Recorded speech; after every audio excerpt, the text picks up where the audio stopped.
معلوم ہوا کہ مقام بندگی میں سب سے بڑا مقام شکر گزاری کا ہے۔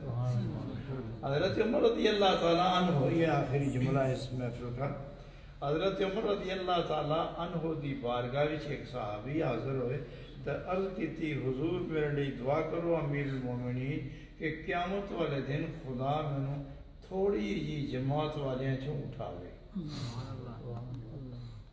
فاروق اعظم بڑے حیران ہوئے، تھوڑے جو غضبناک ہو کے فرمایا یہ تو نبی پاک کا صحابی ہیں، یہ کیا باتیں کر رہے ہو؟ تھوڑی جی جماعت اٹھو، یہ گلا کی کر دے؟ تو وہ صحابی عرض کرتے ہیں امیر المومنین میں قرآن دے فیصلے کے مطابق بات کر رہے ہیں کہ وہ کون سا فیصلہ ہے قرآن کا کہ تھوڑی جماعت میں اٹھنے کا؟ تو انہوں نے عرض کی وَقَلِيلٌ مِّنْ عِبَادِيَ الشَّكُورُ، میرے شکر گزار بندے ہی تھوڑے دے، تو میں نے بھی انہاں وچوں خدا اٹھاوے کہ تاکہ اسے پتہ چل جائے کہ یہ بھی شکر کرتے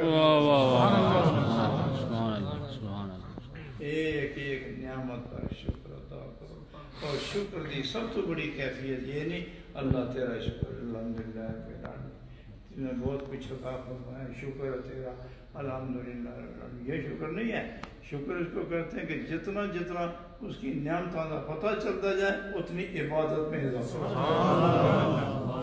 اصل شکر یہ ہے۔